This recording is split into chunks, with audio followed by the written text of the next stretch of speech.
কি পাগল হইছো? কি করতেছো তুমি? তুই আমার বউলা ডাকবি না, তোর আমি জামাই বলে মানি না। কেন আমি আবার কি করলাম? কারণ তুই একটা কাপুরুষ। তোর মতো কাপুরুষের লগে সংসার কইরা আমার জীবনটা শেষ হয়ে গেছে। তোর সামনে তোর ছোট ভাইয়ের বউ গলাবাজি করছে, তোর এইসে মারতে, আর তুই চাই আসে আর দেখছস কেন?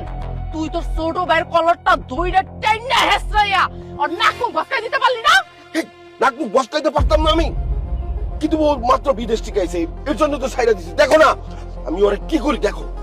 ওরে কিছু কস নাই, তুই ওরে ছাড় দিলে ও তোরা ছাড় দিব, তুই তো কোনদিন মাইরা ফেলবো। রাগ করতে হইব, গরম গরম করতে হইব।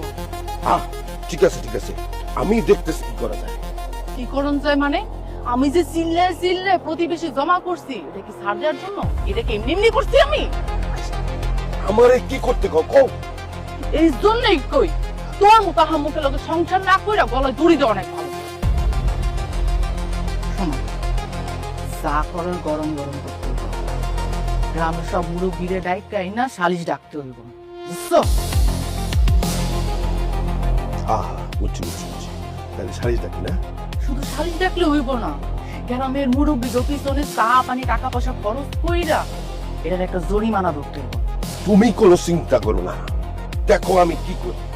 এমন কিছু করবো যে ওরা আমাকে দিকে চোখ তুলে তাকালে সাহসী পাবো না। কথা দিলাম। চলো ঘরে চলো, মানুষজন দেখে কি ভাববো? আয় তুই যদি পাগলামি করো তাইলে হবে? হ্যাঁ,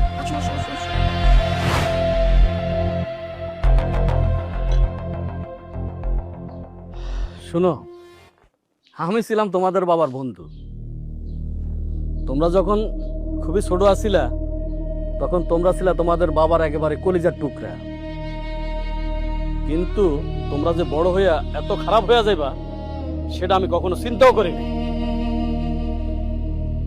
আমরা ঠিকই আছি মাতবর চাচা, খারাপ হইছে ওরা দুইজন। আমরা জগ বড় ভাই আর ভাবি ওটা সম্মান তো করোই নাই, উল্টা ওরা জামাইবো দুইজনে মিলা ওর বাইরে আমার চুল দইরা ওর ভাই কলার ধরে মাটিতে ফালাইয়া দুজনে মিলা যে মাইকটা দিতে চাচা, আপনারা না এলে তো মরেই যেতাম আমরা। ভাবি, দিনে দুপুরে একটু মিথ্যা কথা কম কর। হঠাৎ করে দেখবেন আল্লাহ উপর থেকে গজব ফেলাইবো মাথার উপরে। কিসের আল্লাহর গজব করবো? বাবা ওই তো ঠিক কথাই কইছে। হ্যাঁ, তুই তো আইসে আমার উপরে ঝামায় পড়ছস, আমার কলার ধরছস। এই চুপ থাক, একদম চুপ থাকবি। আর তোরা যদি নিজেরা ঝগড়া করস, তাহলে আমরা ডাকলি কেন? হ্যাঁ, কেন ডাকছস আমারে? কেউ কোনো কথা বলবি না।